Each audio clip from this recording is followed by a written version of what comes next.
France में। France की क्रांति कब हुई थी? 1789, है ना। फ्रांस में फ्रांस की क्रांति से ज़्यादा वहाँ की जो महारानी थी ना, जिस लुई सोलमा की पत्नी, जिसकी नाम थी मैरी एंटोनेट, ठीक है, वो ज़्यादा फेमस है। एक क्रांति में उससे ज़्यादा उसका नाम है। आपको पता होना चाहिए, जब कहा जाता है कि एक बार जो फ्रांस की राजधानी पेरिस आई थी घूमने, तो 50,000 लोग उसको देखने आए थे।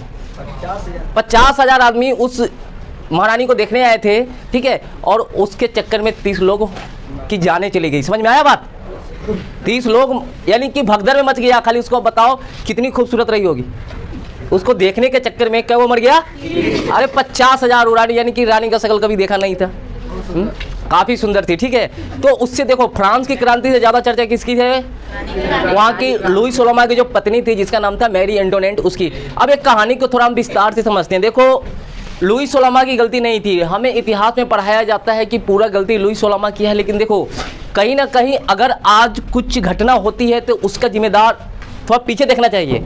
याद रखिएगा, लुई 14वां, लुई 15वां की गलती का, है ना, भुगतान किसको भुगतना पड़ा? लुई सोलमा। क्योंकि लुई 14वां और लुई 15वां ने जो गलती की थी, जिसने उसने खजाना खाली किया था, और लुई सोलमा के आते आते आते आते, ठीक है, वो क्या हो गया था? खजाना तो लुई सोलमा जब आया था तो आधा से ज़्यादा खाली हो गया था। तो याद रखिएगा, लुई सोलमा जब शासन पे बैठा 1774 में, कब बैठा था? 1774 में वो शासन पे बैठा। जब वो शासन पे बैठा, ठीक है, तो उस समय वो कई लड़ाइयाँ लड़ रहा था। बात समझे कि नहीं? उसी समय अमेरिका के 13 उपनिवेश जो आज़ाद हुए थे। बात समझे कि नहीं? इंग्लैंड जो अमेरिका पे कब्जा किए हुआ था, तो उसी समय कौन आज़ाद हो गया? अमेरिका। यानी कि अब इसमें योगदान किसका है? फ्रांस का सबसे बड़ा योगदान था। वो चलो, अमेरिका जब आज़ाद हो गया तो उसी के तर्ज पे फ्रांस के लोग भी चाहते थे कि हमारा देश भी आज़ाद हो जाए, लेकिन लोगों को पता नहीं था कि इसका अंत बहुत बुरा होगा। इसका अंत बुरा कैसे होगा, तो इस चीज़ को थोड़ा आप समझते हैं, ठीक है। राजा को समझ में आ जाता है कि भैया अब कुछ चली नहीं चली। बात समझी कि नहीं? अब कुछ नहीं चली, तो वहाँ पे होता क्या है कि राजा क्या काम करता है? लुई 16 जो होता है, वो कोशिश करता है कि हम भाग जाए, लेकिन वो भाग नहीं पाता है, उसे पकड़ लिया जाता है, ठीक है। और 21 जनवरी 1793 को उसको गिलोटिन पे चढ़ा दिया जाता है। गिलोटिन का मतलब समझे? गिलोटिन क्या होता है? तो याद रखना, वह एक क्रूर प्रथा थी। वह एक तरह का ऐसा फांसी था कि उसमें ब्लेड लगा होता था। बात समझे कि नहीं? गिलोटिन, हाँ, ब्लेड, जिससे कि ऊपर से नीचे जाता। वो गिलोटिन का मतलब फांसी पे चढ़ा के लटकाना नहीं होता था, उसका सर कट के टोकरी में गिर जाता था। एक तरह का फांसी ही था वो गिलोटिन, लेकिन उसका सर कट के टोकरी में गिर जाता था। और दुख की बात है कि उसके कुछ ही दिन बाद, अक्टूबर के महीने में, उसकी पत्नी जो मैरी एंटोनेट है ना, उसको भी फांसी पे चढ़ा दिया जाता है। तो देखो, इसीलिए देशद्रोह के आरोप में, ठीक है। लेकिन ऐसा नहीं करना चाहिए था। राजा को तुमने मारा, लेकिन रानी को उस तरीके से बुरी सजा नहीं देनी चाहिए। तो इस तरीके से अंत होता है, ठीक है। तो फ्रांसीसी क्रांति के कारण लुई 16, ठीक है, और मैरी एंटोनेट, है ना, और यानी कि बुर्बो राजवंश को माना गया। लेकिन ऐसा नहीं है। बुर्बो राजवंश के जो पीछे जो थे ना, लुई 14वां, लुई 15वां, ठीक है, उनकी भी गलती थी। उनके कारण भी ये सब घटना हुआ था। ये सब क्रांति होने के बाद, ठीक है, शासन में कौन आता है? डायरेक्टरी का शासन खत्म कर कौन आता है? Napoleon Bonaparte. और नेपोलियन बोनापार्ट कब से कब तक राजा बनता है? 1804 नेपोलियन कब से? 1804 से 1800। डायरेक्टरी का शासन खत्म कर ये राजा बनता है। कहाँ का? फ्रांस का। नेपोलियन बोनापार्ट जब ये फ्रांस का राजा बनता है तो यहाँ पे सिविल कोड लागू करता है। पता है ना, जिसे नेपोलियन कोड के नाम से भी। उसका मतलब क्या होता है कि राजा का बेटा राजा नहीं बनेगा। राजा, देखो, उससे पहले अधिकार थे क्या? क्योंकि अगर किसी का बाबू पादरी अगर बहुत बड़ा नेता है तो उसका बेटा भी नेता ही बनेगा। किसी का बाबू अगर नेता है तो उसका बेटा भी नेता बनेगा। लेकिन जब नेपोलियन बोनापार्ट आया तो उसने एक नियम लगा दिया कि भैया ये सब सिस्टम ना चली। ये सब सिस्टम, अगर उसके अंदर राजा बनने की क्षमता है तो राजा बनेगा, नहीं तो नहीं बनेगा। और होता वही है। इस कोड को लागू होते ही फ्रांस सहित अन्य देश जो होते हैं ना, आसपास के देश, उसमें बहुत सारे सुधार होते हैं। इस कोड को मान्य यानी कि लागू किया गया। नेपोलियन जब तक रहा इसे लागू किया गया। फिर 1815 में जब नेपोलियन के जाने के बाद नेपोलियन द्वारा जितने भी नियम बनाए गए थे सारे नियम को हटा दिया जाता है। फिर उसी राजवंश का शासन आता है लुई 18वां। लुई 18वां आता है, ठीक है। और सबसे पहले आता है तो सबसे पहला काम करता है लुई 16वां, उसकी पत्नी को जो दफनाया गया था ना, अलग अलग जगहों पे उसको कब्र को खोद के उसके बॉडी को निकाला जाता है और बॉडी को निकाल के राज परिवार यानी कि सम्मान के साथ उसे दफनाया जाता है। बात समझे कि नहीं? रूस की क्रांति में भी ऐसे ही हुआ था, पता है ना, जॉन निकोलस द्वितीय को जो गड्ढा में फेंक दिया गया था, जब फिर आया था तो फिर उसको है ना मान सम्मान इज्जत के साथ उसे दफनाया गया था। तो घटना देखिए, जनता कहता है ना कि जनता से मुंह नहीं लगाइएगा, अगर जनता अपने दिमाग पे आ गया तो कुछ भी कर सकता है। वही हुआ था फ्रांस में। तो याद रखना, सबसे पहली क्रांति कहाँ होती है? फ्रांस में। और ये एक चिंगारी होती है। चिंगारी का मतलब समझ रहे हो? कहता है ना कि एक बम फूटता है तो चिंगारी चारों तरफ उड़ता है, तो एक चिंगारी होती है जो पूरी दुनिया में फैल जाती है। एक चिंगारी मेरे भारत में भी आके गिरती है। और अब उसी के बगल में एक देश था जिसका नाम था जर्मनी, है ना। अब कौन देश आता है? जर्मनी। अब जर्मनी का भैया एकीकरण, अब जर्मनी भी सोच रहा था कि हम भी अपना एकीकरण कर ले। फ्रांस तो आज़ाद हो गया, लेकिन चलो जैसे तैसे फ्रांस में फिर क्रांति होती है 1830 1848, फिर हम आगे पढ़ेंगे। लेकिन थोड़ा हम पढ़ लेते हैं जर्मनी। तो जर्मनी में क्या होता है कि 1847, कब की कहानी है?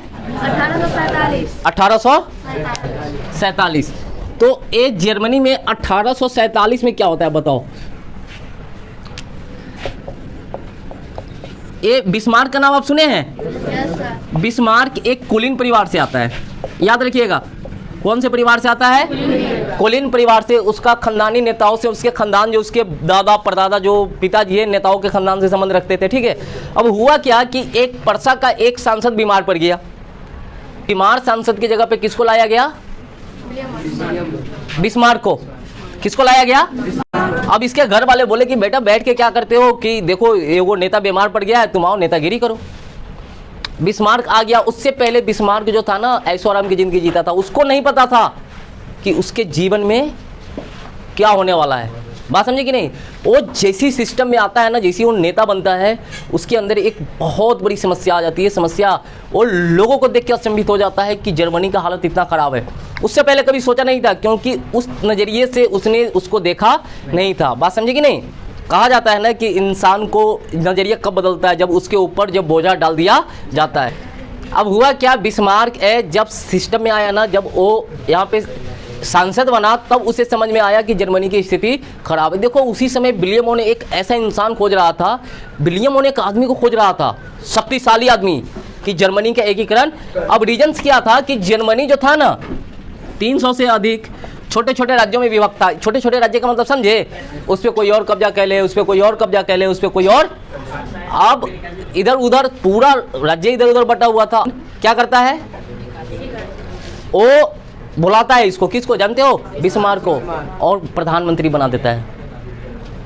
किसको बना देता है? प्रधानमंत्री। और उसके बाद रक्त और लॉ की नीति अपनाता है और जर्मनी का एकीकरण करता है। तो जर्मनी का एकीकरण कौन करता है? बिस्मार्क, है ना। अच्छा, तुमसे सवाल ये भी पूछ लेगा कि किसके बिना जर्मनी का एकीकरण संभव नहीं है? विलियम वन के बिना। देखो विलियम वन अगर उसको प्रधानमंत्री नहीं बनाता तो जर्मनी का एकीकरण करता? अरे एक सांसद एकीकरण थोड़ी कर सकता है। जब तक उसे आप कोई बड़ा पद नहीं दीजिएगा, जब तक उसको अधिकार नहीं दीजिएगा, तो कोई भी आदमी एकीकरण थोड़ी करेगा। तो उसे एक बड़ा पद दिया गया, बोला कि तुम्हें जो करना है सो करो, जो करना है हम रोकेंगे नहीं। तब वहाँ पे क्या होता है जानते हो? विलियम वन के आदेश के अनुसार जब उसे प्रधानमंत्री बनाया जाता है, तब वो क्या करता है?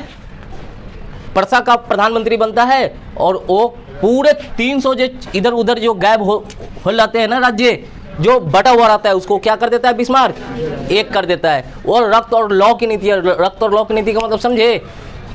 खून बहाओ, ठीक है, तब ये आज़ादी मिलेगी, नहीं तो ठीक है। रक्त और लॉ, लोहा उठाओ और सर फोड़ दो और खून बहा दो। रक्त और लॉ, लॉ का मतलब लोहा उठाओ और रक्त का मतलब मार के खून बहा दो। लोहा उठाओ मार के, जैसे हम लोग अपने आरी डनेर के लिए लड़ते हैं। हाँ, और कुछ निकले चाहे नहीं, बात अगर डनेर किया जाए तो फरसा बंदूक सब निकल जाएगा। अब वो डनेर में कौथी बसता है आज तक हमको समझ में नहीं आया। वो डनेरवा नहीं होता है, और कुछ के लिए लड़ ले कोई फर्क नहीं, लेकिन जैसी बात आरी का आएगा फरसा तलवार सामने, अब बे वही आरी में तो प्राण बसता है। गांव का प्राण कहाँ बसता है? आरी डनेर में। गांव वालों का प्राण कहाँ बसता है? आरी डनेर में। कहता है गांव वालों का प्राण वहाँ बसता है। कहाँ बसता है? अरे पहले लोग कहते थे कि वहाँ बसता है। कहाँ बसता है? खेतों खलियानों में। लेकिन तुम जाके देख रहा है किसी का डनेर जाके तान दो, और ये बंदूक लेके आ जाएगा, कहेगा कि उड़ा देंगे तुमको हम, ठीक है। तो गांव वालों का प्राण आ उसके आरी और कुछ मत करो, वो आरी वाले जाके ढा देना उसको, ठीक है। बस देख लेना बयान होगा, पंचायती क्या महापंचायती बढ़ जाएगा तुम्हारे ऊपर। तो यहाँ पे बिस्मार्क ने किसका एकीकरण किया? चलो तो अभी तक हम पढ़े कि भैया लुई 16 है ना, लुई 14वां, लुई 15वां, लुई 16वां। सबसे पता है ना, अपने जीवन में सबसे कम बार नहाने वाला इंसान का रिकॉर्ड किसके नाम है? अपने जीवन काल में मात्र 3 बार नहाया था। उसको डर था कि अगर हम नहा लेंगे तो मर जाएंगे। लुई 14वां मात्र पूरे जीवन काल में नहाया था, ठीक है। तो करता क्या था? तो पूरा महल में परफ्यूम का छिड़काव करवाता था वो, इतना खतरनाक आदमी था वो, ठीक है। उसका मानना था कि लोग नहाने से जल्दी बीमार पड़ के मर जाते हैं, इसीलिए नहाना, बात सही कह रहा था वो, लोगों को सही में नहाना नहीं चाहिए। अरे नहाने से पानी बर्बाद होगा, इसीलिए तो बोलते हैं कि खटिया पर बैठ के नहाओ, नीचे बड़का तसली रख दो, फिर अगले दिन उस पानी को उबालो, फिर उससे नहाओ, फिर अगले दिन उस पानी को उबालो, फिर उससे नहाओ। पानी बचाओ, पानी। अरे हम नहाते ही नहीं है महीना में 1 दिन। अब बोलो, जवाब है? ठीक है, तो चलिए ये चीज समझ में आ गया। हाँ, पूरा नहीं, सबको एक कर लिया, एक जर्मनी बना दिया उसको।